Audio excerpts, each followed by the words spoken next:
Halo, selamat sejahtera buat semuanya. Tidak terasa kita sudah di minggu ketiga ya. Kita akan lebih memperdalam lagi tentang kesadaran, tentang konseling hadir penuh sadar utuh.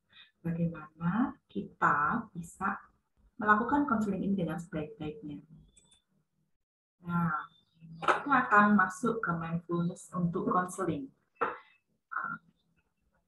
Nah, untuk memahami ini kita perlu mengetahui perbedaan being dan doing mode. Being mode itu ada feeling, ada rasa di setiap prosesnya, dan ada conscious choice, ada pilihan-pilihan sadar. Sementara doing mode itu hanya melakukan, menganalisa, dan prinsipnya automatic pilot. Ini ya perbedaan being mode dan doing mode.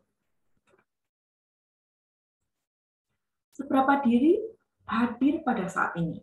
Di gambar ini ya, kita cenderung mindful atau mindfulness. Pada saat kita melakukan konseling ke anak-anak, kita melakukannya dengan mindfulness atau seperti adanya itu dilihat ya, seperti kemarin kita bicara tentang beginner mind, kita sudah melatih beginner mind. Nah, kita akan melihat diri itu mindful atau mindful yang penuh itu dengan pikiran-pikirannya tentang anak ini, atau kita mindful, hadir dan melihat seperti apa adanya. Nah, kita lihat ketika kita masih terlalu banyak dengan past atau masa lalu, kita melihat ya, di sini ada masa lalu, di tengah mindfulness itu sekarang dengan tenangnya, dan ada future. Ya, kita lihat perbedaan ini. Ketika kita terlalu ke masa lalu, too much past, not enough present.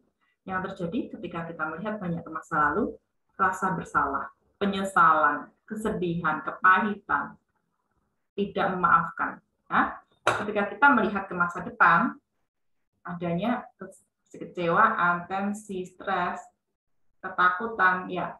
Tapi ketika kita berada di saat ini, kita menikmati apa adanya, ya, termasuk kita mengamati ketakutan-ketakutan konseling anak-anak atau di masa lalunya ada apa yang perlu untuk dibereskan. Nah, mindfulness ini mengizinkan diri untuk being mode, ya. Tadi ada being mode, bukan doing mode. Diri adalah pelaku, bukan korban melakukan sesuatu. Kita memberikan perhatian pada pengalaman dari momen ke momen.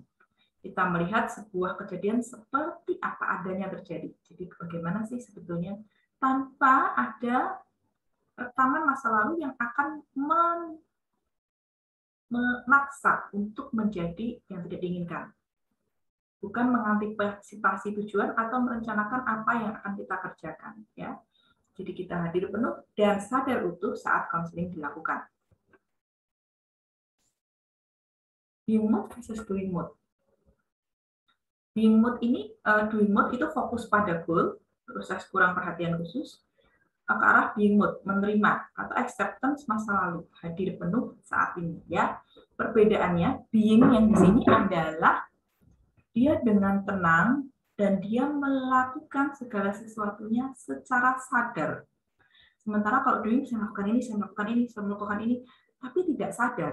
Ya, yang diperlukan proses counseling mindfulness adalah menerima masa lalu hadir penuh di saat ini. Nah, kita coba bicara tentang being ini. Being itu perbedaannya dengan doing adalah sedang menjadi sesuatu. Yang sesuatu di sini dikhususkan adalah sifat dan perilaku. Nah, misalnya pada kasus anak-anak yang ingin kita konseling. Nah, kita fokuskan, oke, saat ini dia seperti ini, arahnya dia mau menjadi seperti apa.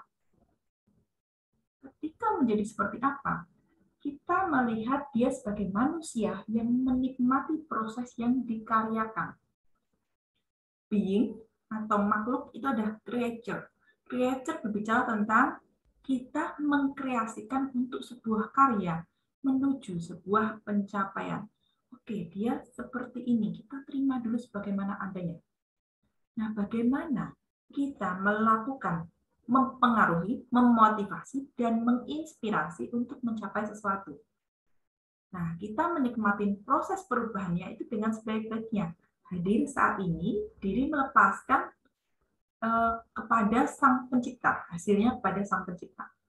Nah, konselor dan orang tua menemani dengan welas asih anak-anak sadar utuh dan hadir penuh sebagai petugas Sang Pencipta.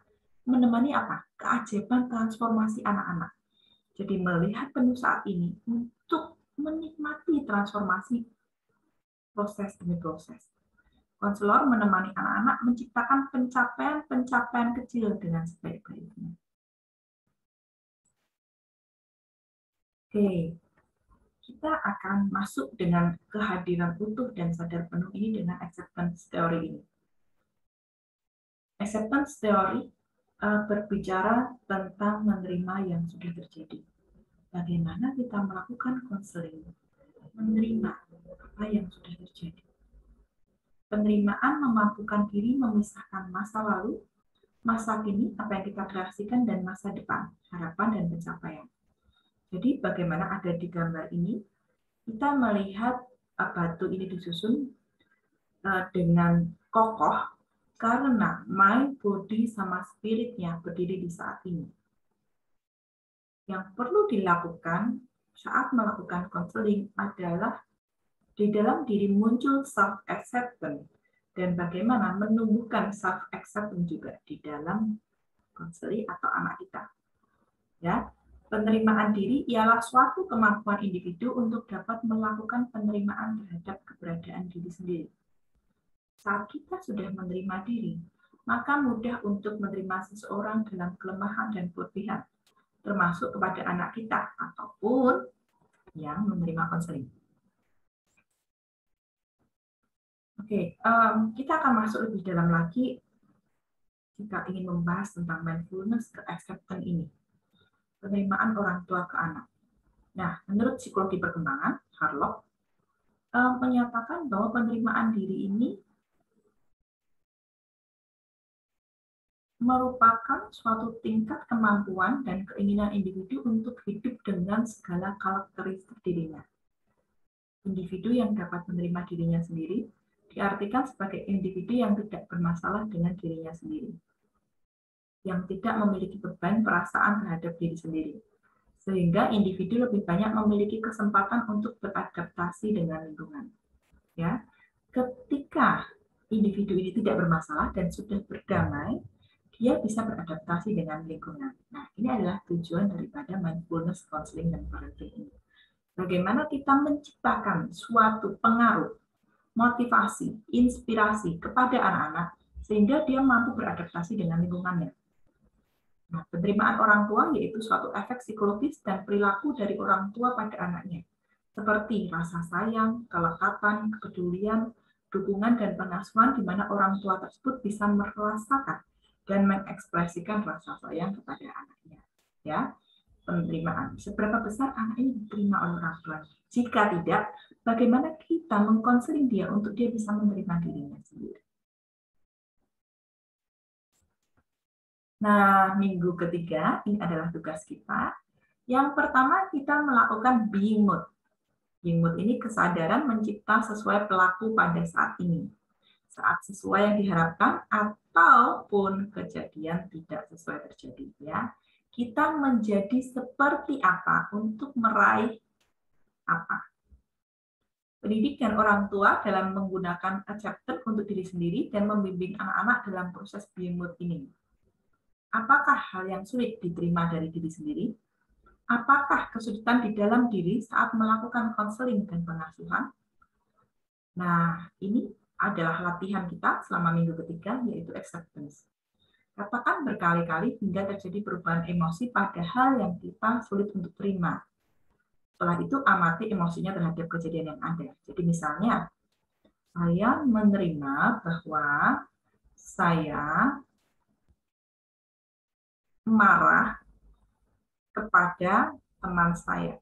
Dengan mengamati emosinya, emotional awareness, kita akan mengetahui, terima dulu bahwa dia marah.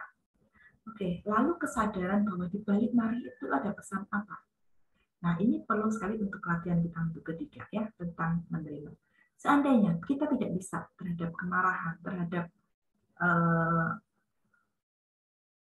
ketidakmampuan kita memaafkan orang lain. Nah, yang dilakukan juga kita lakukan radical acceptance. Saya menerima, walau saya belum bisa menerima.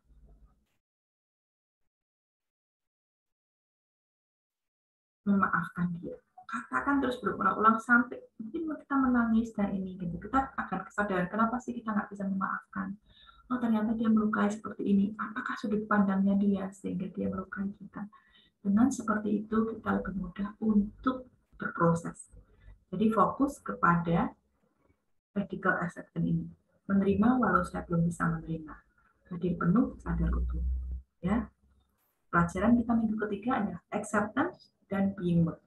Bagaimana kita menerima segala sesuatu walaupun dan menjadi being mood. Ya. Being mood di sini kembali ke kita mengkreasikan sebuah karya menuju kepada sebuah pencapaian. Tugas kita adalah kita perlu menjadi seperti apa dan untuk proses tujuan apa. Ya, being mood ini digunakan untuk membantu konseling kita menuju apa yang diharapkan, apa yang konselor dan dirinya harapkan. Oke, demikian materi kita minggu ketiga. Kita perlu sekali untuk memahami terkait dengan acceptance dan being mood ini dengan melakukan. Sama persis di modul-modul sebelumnya, kita perlu melakukannya dengan canggih ya. Acceptance dan being, menjadi. Menerima menjadi apa? Menerima kejadiannya menjadi apa ya? Dengan mindful. Di mana kita hadir penuh untuk kejadian saat itu sehingga kita bisa membawa seseorang menuju apa yang diimpikan. Terima kasih bagi yang sudah mendengarkan. Semoga materi ini dapat mengarahkan kita menjadi lebih kuat lagi dalam latihan mindfulness kita. Dalam minggu ini kita akan bersiap. Kita akan melatih diri untuk menerima apa sih yang belum bisa kita terima, ayo kita terima. Lalu next-nya, setelah kita belum bisa menerima, kita lakukan menjadi seperti apa. Setelah kita menerima, kita mau menjadi ke arah seperti apa. Sehingga kita membawa anak-anak kita, konseling kita, untuk berproses dengan segala kelebihannya dan segala kelemahannya. Berdamai dengan dirinya, mengaccept dirinya, menerima dirinya, dan kemudian mengusahakan terbaik di dalam dirinya. Jadi dia memberikan sebuah performa. Seberapa baik seseorang melakukan sebuah aktivitas atau pekerjaan tertentu dengan kesadaran. Ya, mindfulness di sini akan membangkitkan kesadaran akan kepribadian, keistimewaan, motivasi, dan kompetensi. Begitu juga kelemahan diri sendiri. Jadi tugas kita pada minggu ketiga ini adalah melakukan acceptance terhadap kelemahan diri dan menjadi being, menjadi sesuai yang kita inginkan dengan kepribadian, keistimewaan, motivasi, dan kompetensi yang dipunya. Oke, semoga materi kita yang ketiga ini dapat bermanfaat bagi kita, membawa perubahan-perubahan positif saat kita melakukan konseling kepada anak didik kita ataupun kepada murid-murid kita. Terima kasih, saya Intan Maria Halim. Semoga sesi ini dapat menjadi sebuah latihan dan kesadaran baru yang menciptakan perubahan positif. Salam sejahtera.